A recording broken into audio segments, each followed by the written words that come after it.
Hi, this is Prasanna from Drona Aviation. This is the fourth video of our series, Drone Programming using Cygnus IDE.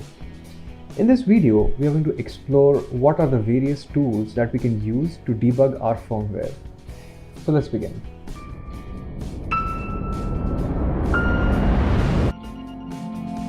In the previous video, we looked at the first program that we can do with our drone and our Cygnus IDE. In case you have missed this video, please check out the video in the link. You can see the link in the video.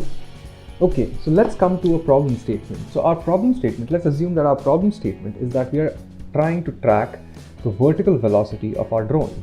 Okay, and what we want is if the drone goes up, we see the red LED being blown, and when the drone goes down, we want to see the blue LED glow up, and we want this at some threshold values. So let's try to understand how do we build a program for the same. So I'm going to open up my Cygnus IDE. Let me create a new project using Pluto 1.2, and I'm going to call this vertical velocity. Okay. I also need my data sheet. So let me open it up. You can find the data sheet at create.droneaviation.com. I'll make sure that I leave the link in the description.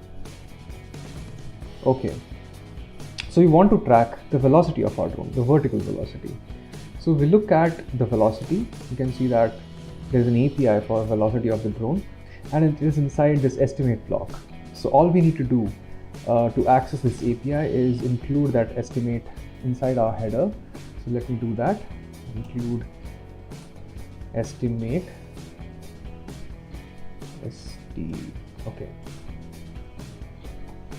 okay, estimate.h, and I want to track the vertical velocity, so I'll write it inside the Pluto loop function. Okay, so let me declare a new integer. Okay, let's call it v vertical velocity. Okay, and we can see that it returns an integer, so we have to declare an integer, and let me say that vertical velocity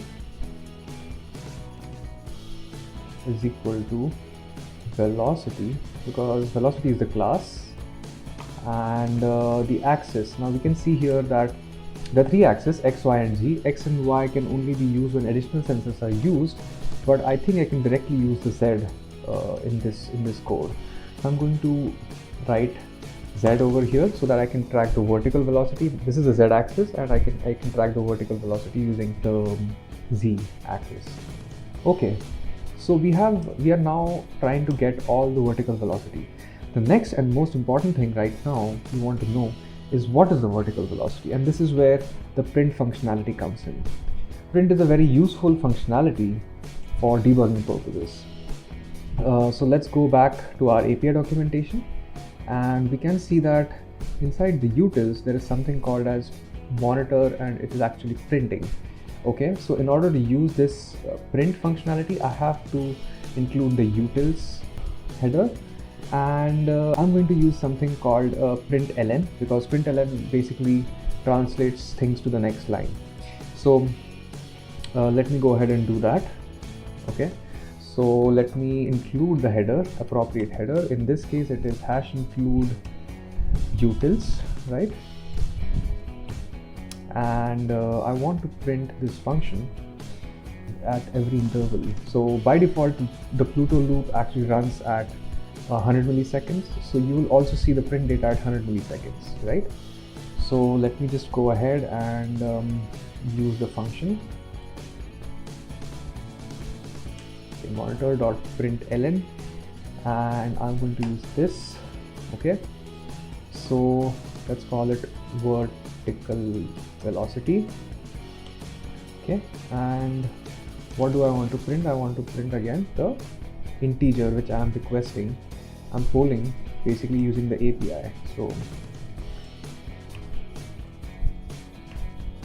okay, perfect. So I have written a small code for us to see the vertical velocity, right? So let me go ahead and build it.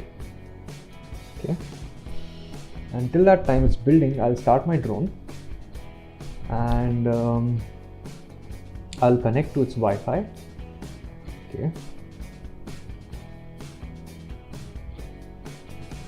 Okay, and the project is successfully built. Let me wait for the Wi-Fi to connect properly, and it is now connected. So I'm going to go ahead and do a normal flash. Normal flash basically helps you in making sure that none of your calibrations you have to do again and again. So it's generally, if you're not making any major changes, you should do a normal flash. Okay.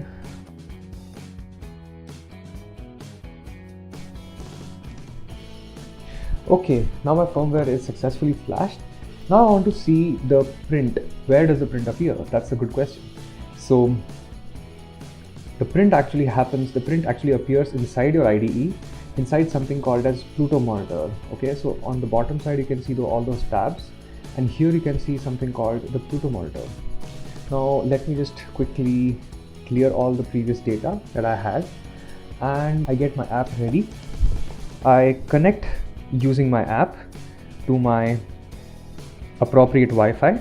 So I have connected my app to my drone, and now I have to connect my drone to my IDE. So we can do this using this green symbol that you see here. This is so that if you want to see any print data, then you have to click here, and it's basically your laptop connects to this port, right?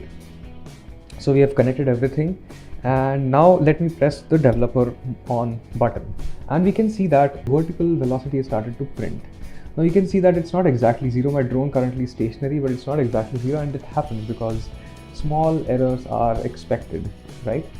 So let me show you what happens if I move the drone up and down, right? So move it up, you can see that all the positive values have come up. If I move the drone down, you can see that all the negative values are showing up, right? So it is able to track the vertical velocity of my drone, right? Now I can see that if I do a reasonable velocity, I reach about 30, and the units are 30 centimeters per second. So I can easily by hand move my drone to 30 centimeters per second. So let me now program that in. So I will just stop this link. I'll disconnect my app, and I will now write a threshold. Okay, so I want to now control the LEDs so that I can see a red LED when it goes above 30 centimeters per second, and I should see a blue LED when it goes below 30 centimeters per second. Okay, so let's go back to our API document, and inside our document we see that LED is also inside the utils. Now utils we have already added, and in the last video we also saw how to work with the LEDs. So I think it should be easy for you guys to follow of how you can use a LED to kind of program your things, right? So let me just quickly write down the code. So I say basically vertical, if vertical velocity is greater than 30, right, we want the LED set to, and I want the red LED to glow, right? So I will say red LED on, right? Else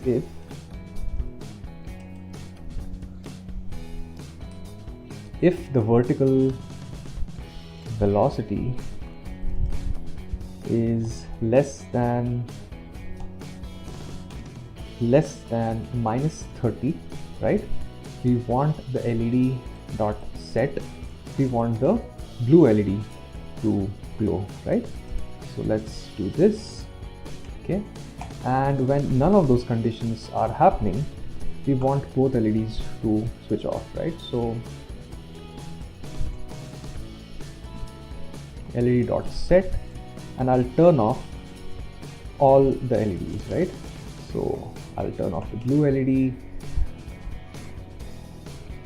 Okay, I will turn off the red LED, and I will also turn off the green LED. Okay, so by default, if the drone is not moving, or if the vertical velocity is very low, I should be able to see nothing. I shouldn't be able to see the LEDs. and I should be able to straight away see a red LED when the velocity is greater than 30 centimeters, and less than 30 centimeters I should be able to see a blue LED. Okay, and since we are using the LEDs, we need to make sure that we take the control of LED from firmware. Otherwise the firmware, as you can see in the video, that the LEDs are still being accessed by the core firmware. So I'll take that out. So I'm going to disable the flight status indicator so that the user can, I think I made a mistake. What is the command? It's deactivate, not disable. Okay, deactivate. Okay, and I think that's okay. So we are not going to reactivate it again.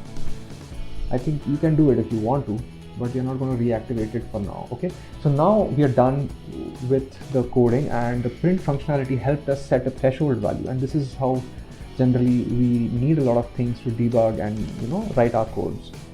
So let's go ahead and build this code. Okay, and make sure that while flashing, your drone is actually not connected to your app, otherwise a lot of errors occur. So I have disconnected my app, and okay, so now I do a normal flash. Okay, so now my firmware is flashed. Okay, I connect my app, I get the drone ready, and you can see that right now I have not started the developer mode on button yet.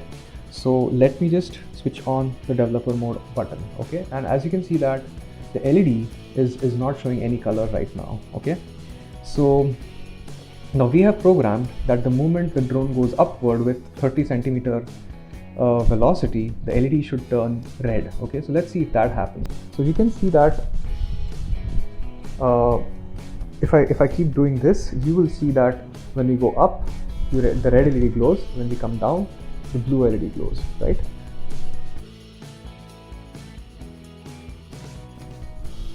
I hope you guys have learned something of value from this video. If you have any doubts or comments, please leave it in the comment section below, and we'll be happy to answer any of your queries. Please like and subscribe our videos and share it to relevant people so that we can together grow and build this into a beautiful community. Till that time, cheers, take care.